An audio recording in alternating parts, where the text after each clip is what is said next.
Shanta mummy ಅಡುಗೆಗೆ ಸ್ವಾಗತ. ನಾನಿವತ್ತೊಂದು ಸರಳವಾದ ಮತ್ತು ರುಚಿಯಾದ ಗೋಧಿ ಹಿಟ್ಟಿನ ಟೊಮೆಟೊ ದೋಸೆ ಮಾಡ್ತಾ ಇದ್ದೀನಿ.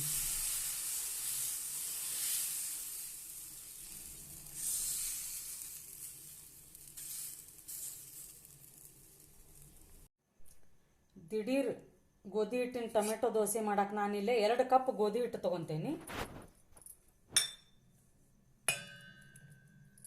1 ಕಪ್ಪಿನಷ್ಟು ಕಡಲೆ ಹಿಟ್ಟು ಹಾಕೋಣ.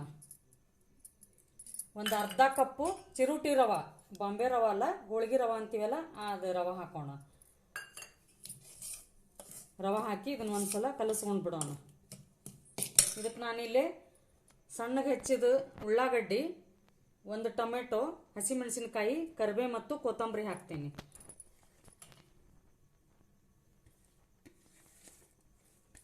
ಅರ್ಜೆಂಟಿಗೆ ಯಾರಾದರೂ ಗೆಸ್ಟ್ ಬಂದಾಗ ಅಥವಾ ಮಕ್ಕಳಿಗೆ ಬಾಕ್ಸಿಗೆ ಟೇಸ್ಟ್ನೂ ಆಗ್ತಾವು, ಆರೋಗ್ಯನೂ ಇರ್ತಾವು. ಈ ಥರದ ದೋಸೆ ಮಾಡ್ಕೋಬಹುದು. ರುಚಿಗೆ ತಕ್ಕಷ್ಟು ಉಪ್ಪು ಹಾಕೋಣ. ಇದಕ್ಕೆ 1 ಗ್ಲಾಸಿನಷ್ಟು ನೀರು ಹಾಕಿ ಎಲ್ಲಾನು ಒಂದ್ಸಲ ಕಲಸ್ಕೊಂಡ್ಬಿಡೋಣ. ದೋಸೆ ಹಿಟ್ಟಿನ ಅದಕ್ಕೆ ಕಲಸ್ಕೊಳ್ಳೋಣ.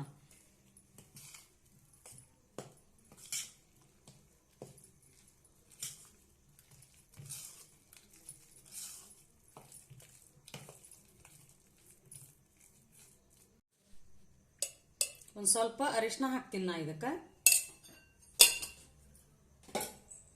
ಇನ್ನೊಂದು ಗ್ಲಾಸ್ ನೀರು ಹಾಕಿ ಪೂರ್ಣ ಕಲಸ್ಕೋತೇನೆ.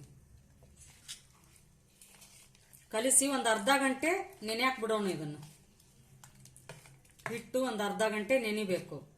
ಸೋಡಾ ಅದು ಏನು ಹಾಕೋದು ಬೇಡ ಇದಕ್ಕೆ. ದೋಸೆಗೆ ಹಂಚು ಕಾಯಕ್ಕಿಟ್ಟೀನಿ. ಸ್ವಲ್ಪ ಮೊದಲು ಎಣ್ಣೆ ಹಚ್ಕೊಳ್ಳೋಣ. ಹಂಚು ಕಾದೈತಿ. ಉತ್ತಪ್ಪದ ಥರ ದಪ್ಪಗೆ ಹಾಕಬೇಕು. ಉಳ್ಳಾಗಡ್ಡಿ ಮತ್ತು ಟೊಮೆಟೊ ಹಾಕಿದ್ರಿಂದ ತೆಳ್ಳಗೆ ಬರಲ್ಲ ಇವು.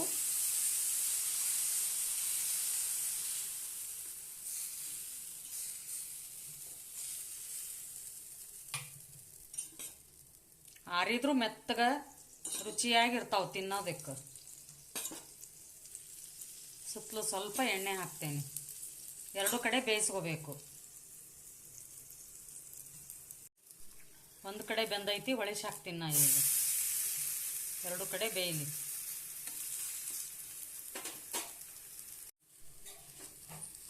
ಎರಡು ಕಡೆ ಬೆಂದೈತಿ, ತೆಗಿಯೋಣ ಈಗ.